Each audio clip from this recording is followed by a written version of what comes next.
Hai hai halo aloha.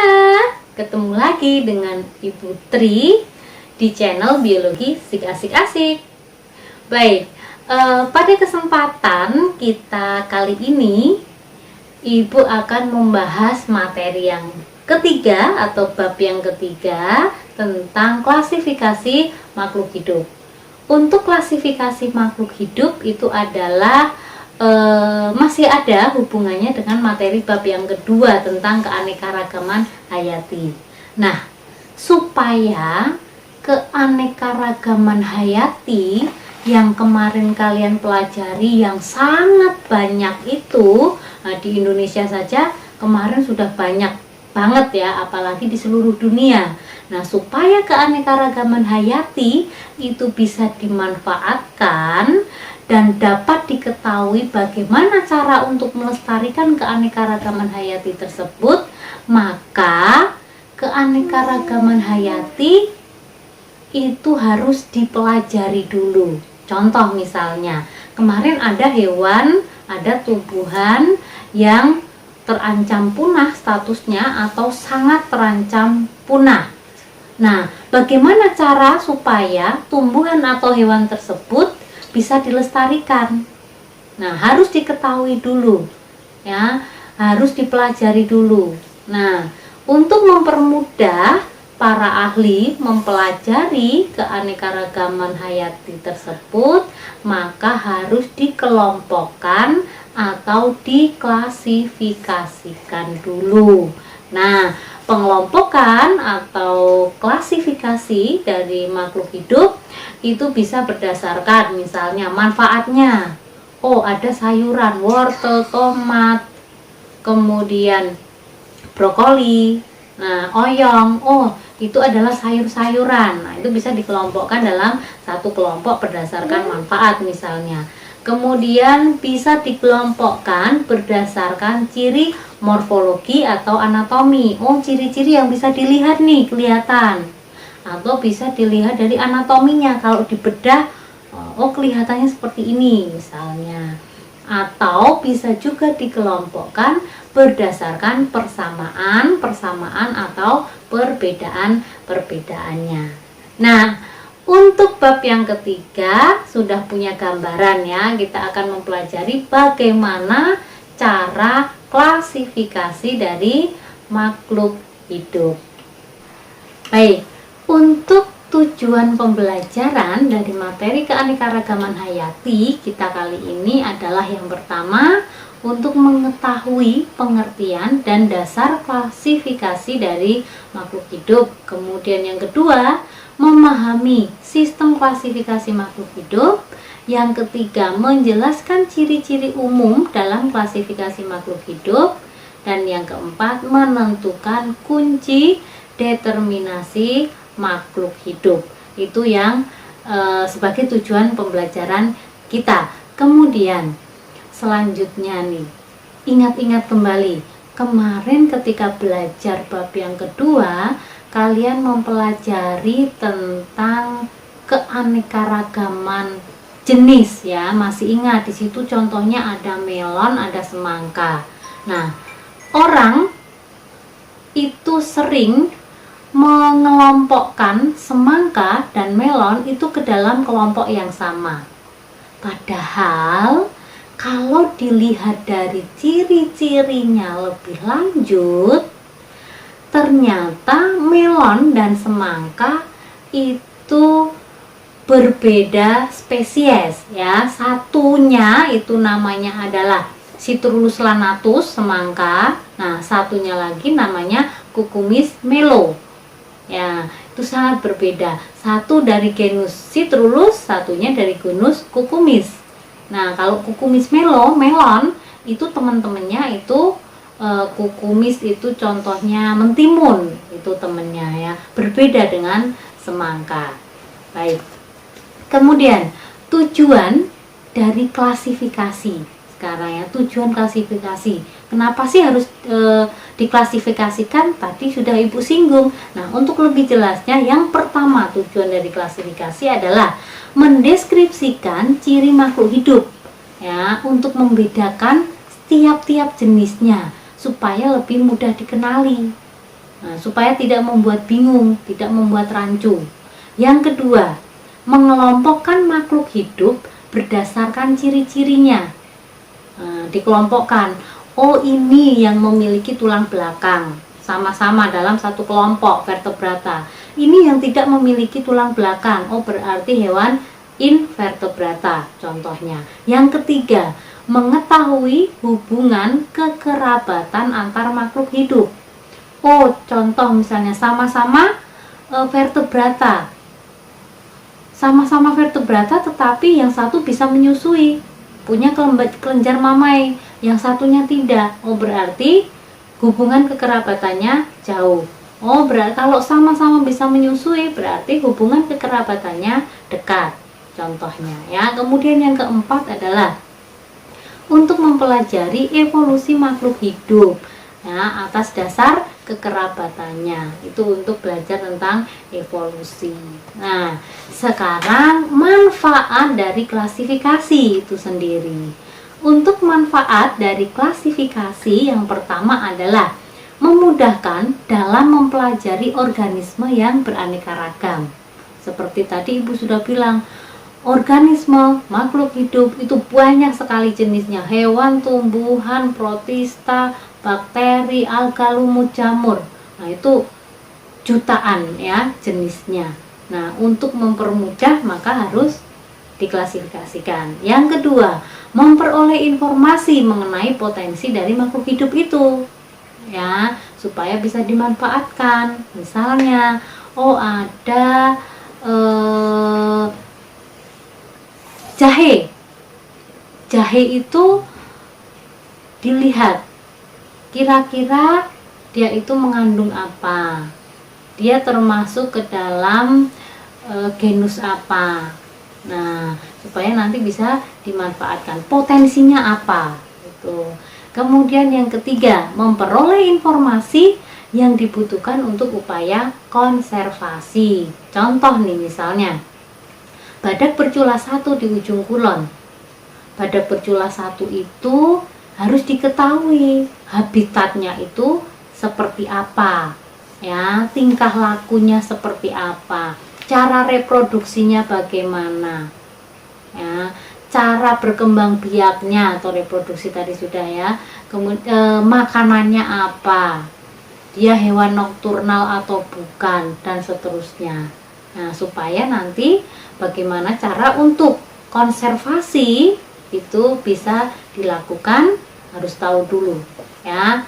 Kemudian yang terakhir, untuk mengetahui hubungan antara organisme yang satu dengan organisme yang lainnya. Nah, ini masih ada hubungannya. Contoh misalnya, oh kalau badak bercula satu itu mau dikawinkan, nah, ada nggak sih yang berkerabat dekat dengan badak bercula satu? Ataukah dia memang harusnya kawinnya hanya dengan badak bercula satu, tidak bisa dengan yang lainnya? Misalnya ya, nggak mungkin kalau misalnya badak bercula satu dikawinkan dengan kumbang badak, beda ya, sudah beda spesies, beda jenis. Itu baik, itu tadi tentang tujuan dan manfaat dari klasifikasi. Sekarang selanjutnya adalah dasar-dasar klasifikasi makhluk hidup. Untuk dasar-dasar klasifikasi makhluk hidup, yang pertama berdasarkan persamaan. Pengklasifikasian berdasarkan persamaan, berdasarkan perbedaan, berdasarkan manfaat, berdasarkan ciri morfologi dan anatomi, dan berdasarkan ciri biokimianya. Tuh ya. Contoh selanjutnya misalnya adalah sapi dan kuda. Nah, sapi dan kuda itu memiliki tulang belakang ya. Sama-sama memiliki tulang belakang atau disebut sebagai hewan vertebrata. Persamaan lainnya adalah memiliki 4 kaki, memiliki 2 telinga, memiliki kelenjar susu, memiliki rambut. Nah, itu persamaannya. Nah, perbedaannya apa? Perbedaannya misalnya cara makannya. Kemudian ada jumlah jari kaki pada kakinya. Kalau pada kuda, nah pada kuda itu termasuk ke dalam hewan perisodaktila atau berjari ganjil. Kemudian pada sapi itu artiodaktila atau berjari genap. Nah, untuk berdasarkan manfaatnya, contoh sayur-sayuran, wortel, tomat, paprika itu menjadi satu kelompok. Kemudian pepaya, pisang, semangka, jambu, anggur itu menjadi satu kelompok lainnya. Nah, ini berdasarkan manfaatnya, ya, manfaat sayur-sayuran, manfaat buah-buahan. Contoh lainnya adalah berdasarkan morfologinya. Contoh nih, kalian bisa perhatikan. Ini ada gambar paruh burung 1, 2, 3, 4. Nah, paruhnya itu berbeda-beda ya, secara morfologi berbeda. Sebagai contoh pada tanaman, nah tanaman itu salah satu dasar klasifikasinya adalah bentuk daun dan urat daun. Contoh pada tanaman monokotil. Yang disebut tanaman monokotil itu salah satu cirinya adalah memiliki daun seperti pita, panjang, misalnya pada daun aren, daun kelapa. Kemudian pada tanaman dikotil, nah salah satu cirinya, ciri tanaman dikotil itu memiliki bentuk daun oval atau bulat dan memiliki urat daun yang menyirip. Itu ya. Itu salah satu contohnya. Dasar klasifikasi berdasarkan ciri-ciri morfologi. Dasar klasifikasi yang terakhir adalah berdasarkan ciri biokimia ya. Contohnya pada manusia. Kalau kamu lihat nomor 1 sampai dengan nomor 8 individunya itu berbeda-beda ya. Yang membedakan itu adalah susunan DNA-nya ya. DNA-nya itu antara individu yang satu dengan yang lainnya itu ada yang memiliki kemiripan, contohnya misalnya individu nomor 2 dan individu nomor 1 karena anak dan ayah. Kalau nomor 3 dan nomor 2 itu jauh ya persamaannya. Nah, tadi kalian sudah mendengarkan penjelasan tentang tujuan klasifikasi, manfaat klasifikasi, dan dasar-dasar dari klasifikasi. Nah, waktunya untuk pertanyaan. Ya, Ibu akan memberikan pertanyaan. Pertanyaan yang pertama, silahkan kamu lihat gambar ini ya. Ada gambar A, ada gambar B. Gambar A dan gambar B itu memiliki perbedaan. Gambar A tidak sama dengan gambar B ya. Gambar A itu tanamannya tidak memiliki kambium atau batangnya tidak berkayu. Nah, sedangkan yang B itu berkayu. Nah, pertanyaannya adalah tuliskan di buku catatan kalian penjelasan dasar klasifikasi apa yang digunakan untuk membedakan kedua tanaman tersebut. Itu yang pertama. Kemudian yang kedua, sekarang masih lihat gambar ini ya, silahkan dilihat gambar itu. Gambar ini adalah gambar pohon salak dan pohon alpukat ketika bertunas.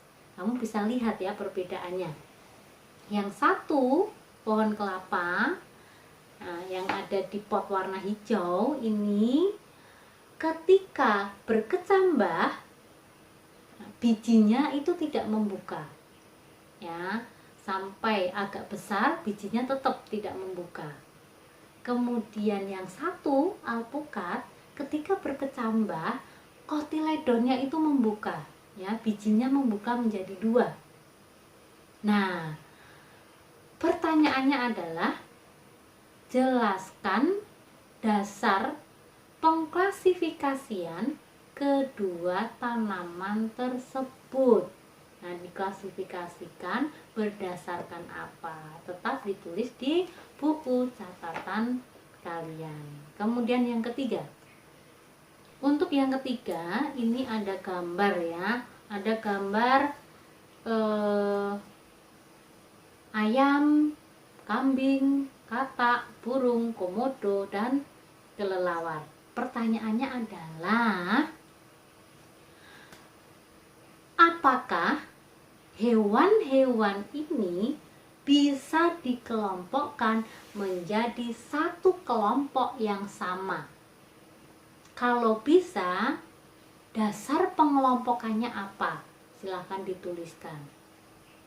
Pertanyaan yang kedua, ayam dan burung itu bisa dikelompokkan menjadi satu kelompok yang sama. Nah, jelaskan. Menjadi satu kelompok yang sama itu namanya apa? Kelompok apa? Mengapa bisa dikelompokkan menjadi satu kelompok yang sama?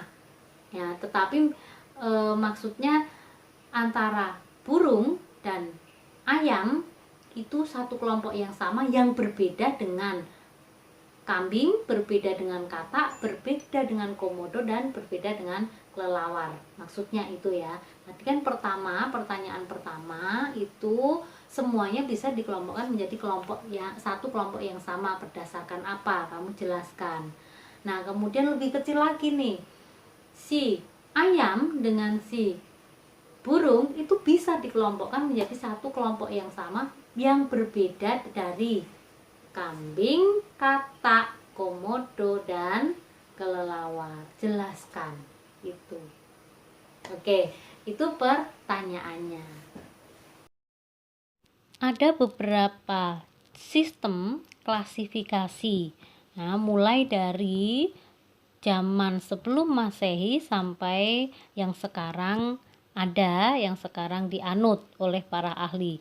Yang pertama adalah klasifikasi sistem alami. Nah, untuk klasifikasi sistem alami itu dikemukakan oleh Aristoteles. Seperti yang diketahui, Aristoteles adalah filsuf Yunani ya, yang hidup pada tahun sekitar 350 sebelum Masehi. Nah, di situ makhluk hidup itu dibagi menjadi dua macam saja, dua kingdom, yaitu hewan dan tumbuhan. Selanjutnya adalah klasifikasi sistem buatan. Nah, untuk klasifikasi sistem buatan itu pelopornya adalah Carl von Linné ya, kemudian disempurnakan oleh Carolus Linnaeus, sampai sekarang dipakai. Nah, untuk klasifikasi sistem buatan atau artifisial ini klasifikasinya itu untuk tujuan praktis ya, kegunaan atau sifat tertentu.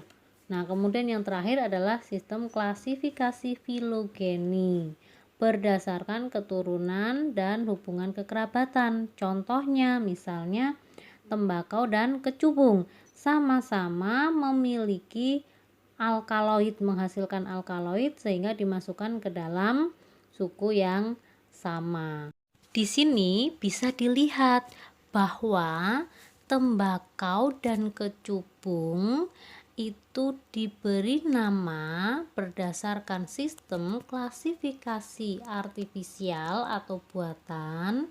Kemudian pengelompokannya itu berdasarkan ciri morfologi, kemudian fisiologi dan anatominya ya, sampai kelihatan nih, oh mereka itu memiliki alkaloid sehingga dimasukkan ke dalam suku Solanaceae. Begitu ya. Para ahli taksonomi itu pernah memperkenalkan beberapa sistem klasifikasi ya, misalnya klasifikasi dua kingdom oleh Aristoteles ya, tumbuhan hewan. Klasifikasi tiga kingdom oleh Ernst Haeckel dari Jerman ya, selain tumbuhan hewan ditambah ada protista. kemudian sistem 4 kingdom, 5 kingdom, dan 6 kingdom.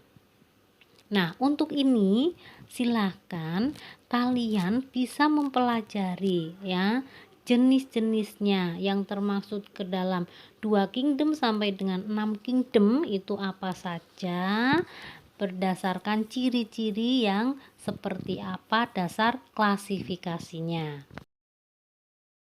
Klasifikasi makhluk hidup pada dunia modern sekarang ini menganut sistem filogenik yaitu pengklasifikasian berdasarkan hubungan kekerabatan yang paling dekat. Nah, klasifikasi sistem filogenik ini dasarnya adalah persamaan dan perbedaan ciri. Makhluk hidup yang berkerabat dekat berarti persamaan cirinya lebih banyak. Nah, ciri yang dibandingkan itu misalnya ciri morfologi, anatomi. Nah, morfologi itu yang bisa dilihat ya, ciri yang bisa dilihat. Misalnya memiliki rambut berkaki 4 itu morfologi. Kalau anatomi itu berarti bagian dalamnya ya. Kemudian fisiologisnya dan tingkah lakunya. Bisa juga sampai ke ciri genetik dan biokimianya. Oh, susunan DNA-nya seperti apa, mirip atau tidak.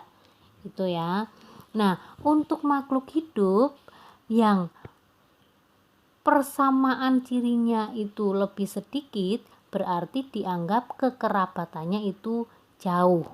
Nah, makhluk hidup dengan persamaan ciri itu dikelompokkan ke dalam unit-unit yang disebut sebagai takson. Nah, nanti takson ini yang akan dipelajari selanjutnya. Takson itu disusun dari tingkatan yang paling tinggi, berarti persamaannya sedikit, sampai ke tingkatan yang paling rendah, berarti yang persamaannya banyak. Sebagai contoh, makhluk hidup yang bergerak aktif, kemudian tubuhnya tidak kaku, tidak punya klorofil, itu dimasukkan ke dalam kelompok besar yang disebut hewan. Kalau yang kaku karena punya dinding sel, kemudian berklorofil, itu dimasukkan ke dalam kelompok tumbuhan. Nah, dari situ hewan dan tumbuhan itu masing-masing masih dikelompokkan menjadi unit-unit yang lebih kecil. Misalkan hewan ya, animalia. Animalia itu bisa dibagi menjadi 2 kelompok besar, yaitu vertebrata memiliki tulang belakang dan invertebrata yang tidak memiliki tulang belakang. Nah, untuk vertebrata itu ada yang berdarah panas dan berdarah dingin. Nah, kemudian yang berdarah panas misalnya ada mamalia, ada burung. Yang berdarah dingin itu ada kelompok ikan, ada kelompok reptilia, ada kelompok amfibi, dan seterusnya. Nah, itu yang dimaksud dengan unit-unit kecil ya. Yang semakin tinggi itu berarti kekerabatannya semakin sedikit, persamaan cirinya sedikit, semakin rendah itu persamaan cirinya semakin tinggi. Pada tahun 1753, Carolus Linnaeus itu menerbitkan sebuah buku berjudul Species Plantarum. Nah, di sini Carolus Linnaeus itu memberi nama tumbuhan dengan aturan binomial nomenklatur. Bi itu 2 ya. Jadi aturan dengan 2 nama. Nah, tujuan penamaannya itu 1, membedakan antara satu kelompok dengan kelompok yang lainnya. Yang kedua, menyusun hubungan kekerabatan antar kelompok, memudahkan dalam mengenal ciri-ciri kelompok dan menunjukkan tingkatan takson dalam taksonomi. Ketentuan penamaan binomial nomenklatur itu adalah Nama spesies itu terdiri dari dua kata dalam bahasa Latin atau katanya itu dilatinkan.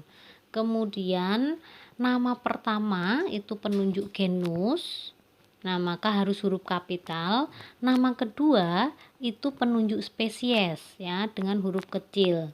Nama spesies itu dicetak miring. Nah, kalau misalnya kamu menulis dengan tangan berarti harus digarisbawahi, gantinya dicetak miring ya. Nah, tujuan penulisan itu agar nama spesies mudah terbaca di dalam teks, maka harus digarisbawahi atau dicetak miring.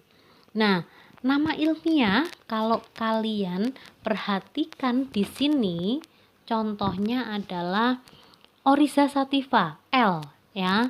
Ini padi. Nah, Oryza sativa itu genusnya Oryza, spesiesnya sativa, Oryza O-nya besar, sativa itu huruf kecil semua.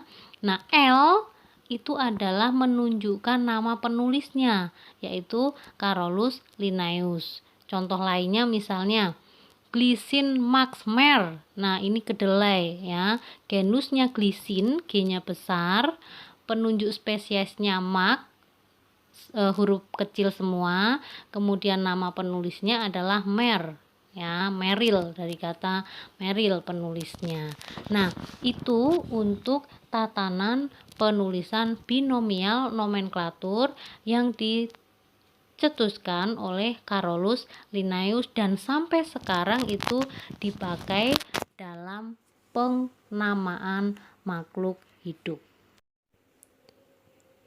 Dalam klasifikasi makhluk hidup ada tahapan-tahapan yang dilakukan. Misalnya identifikasi makhluk hidup. Nah, dilihat dulu ciri-ciri yang bisa dilihat, yang tampak, ciri morfologi, anatomi, dan fisiologi. Misalnya pada bentuk jumlah sayap, kemudian jumlah kakinya, warnanya, kemudian jumlah ruas dada dan perutnya, cara makannya. Nah, yang kedua pengelompokan berdasarkan ciri-ciri.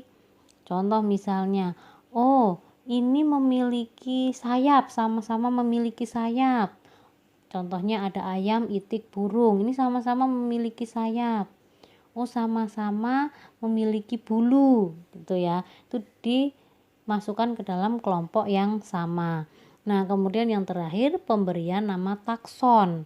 Nah, setelah dikelompokkan berdasarkan ciri-ciri, maka selanjutnya adalah pemberian nama. Tuh contoh, oh ini namanya itik, ini ayam, dan seterusnya. Kemudian urutan tingkatan takson dalam klasifikasi. Yang pertama itu ada domain ya. Domain itu misalnya prokariot atau eukariot, hanya ada dua itu. Prokariot itu yang tidak memiliki membran inti, eukariot itu yang memiliki membran inti. Nah, yang selanjutnya adalah kingdom ya, kerajaan. Misalnya hewan dan tumbuhan dan seterusnya. Kemudian filum atau divisio, kelas, bangsa, famili atau suku, genus, spesies, dan varietas. Nah, kalau varietas itu biasanya nama ilmiahnya sama, nama spesiesnya sama, hanya nanti varietasnya yang berbeda-beda. Contohnya misalnya pada gambar ya, ini ada domainnya sama-sama eukariot ya, hewan dan tumbuhan. Nah, kingdomnya satu tumbuhan, satu hewan, animalia. Filumnya ini kacang kapri itu Magnoliophyta, filum ini serigala chordata, kelas pada kapri Magnoliopsida, ordonya Fabales, familinya Fabaceae, genusnya Pisum, spesiesnya berarti Pisum sativum. Kalau ini serigala berarti dari mulai kelasnya filumnya chordata tadi, kelasnya mamalia, ordonya karnivora, pemakan daging, familinya itu Canidae, kemudian genusnya Vulpes, spesiesnya Vulpes.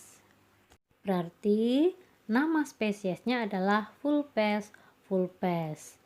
Nah, ini tadi yang Ibu jelaskan adalah contoh urutan dari takson dalam memberikan nama pada spesies-spesies tertentu, mulai dari tingkatan domain sampai spesiesnya.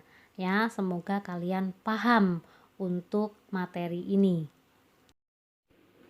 Tadi sudah dibahas bagaimana tahap-tahap klasifikasi makhluk hidup. Salah satu tahapannya adalah identifikasi makhluk hidup. Nah, identifikasi itu adalah klasifikasi dan tata nama ya. Diklasifikasikan berdasarkan apa? Cirinya, morfologinya, dan seterusnya. Nah, proses ini menentukan persamaan dan perbedaan antara dua organisme untuk nantinya menentukan identitasnya dan memberikan nama. Nah, itu identifikasi ya. Nah, identifikasi ini membutuhkan alat pendamping, misalnya gambar, spesimen, awetan, kemudian kunci identifikasinya apa gitu ya. Jadi harus ada yang dibandingkan, tidak bisa hanya satu saja. Jadi harus ada pembandingnya supaya nanti hasilnya akurat begitu. Nah, tadi untuk mengidentifikasi makhluk hidup yang baru saja dikenal itu kan diperlukan alat pembanding. Nah, alat pembanding kalau ini sudah diketahui namanya, nah itu disebut sebagai kunci identifikasi. Nah, kunci identifikasi itu disebut juga sebagai kunci dikotomi atau kunci determinasi. Contoh dari kunci determinasi seperti yang tampak pada gambar pada layar, silahkan diperhatikan. Misalnya ya, ini kunci determinasi 1A, 1B sampai dengan 5A, 5B. Tidak memiliki tulang belakang. Nah, kemudian ada jantungnya, tubuhnya, ada kulitnya atau sisik, jantungnya bersekat atau tidak, tubuhnya ada bulunya atau ada rambutnya. Nah, ini kunci ini bisa digunakan untuk melihat kunci determinasi untuk hewan, misalnya salamander. Nah, kalau kuncinya seperti ini, kunci determinasi untuk hewan salamander itu seperti apa? Nah, silakan dicek. Oh, salamander itu termasuk amfibi, memiliki tulang belakang 1B, jantungnya punya 3 ruang 2A, memiliki kulit yang licin 3A. Maka kunci determinasi untuk salamander berdasarkan uraian adalah 1B, 2A, dan 3A. Nah, kunci determinasi ini fungsinya tadi ya untuk digunakan sebagai pembanding. Kalau misalnya pembandingnya itu berupa awetan, nah awetannya itu sudah dikasih nama. Nah, contohnya tadi awetannya salamander, sudah dikasih nama. Nah, kemudian berdasarkan ciri-ciri tadi, oh kuncinya sudah diketahui berdasarkan uraian, kuncinya adalah 1B, 2A, dan 3A. Begitu. Nah, kalau tadi Ibu sudah memberikan contoh untuk kunci determinasi salamander, sekarang waktunya kalian untuk mencari kunci determinasi untuk bebek dari uraian-uraian yang ada di sini ya. Silahkan diperhatikan, dipikirkan kira-kira kunci determinasi untuk hewan bebek itu apa ya. Tuliskan di buku tulis kalian masing-masing seperti biasanya.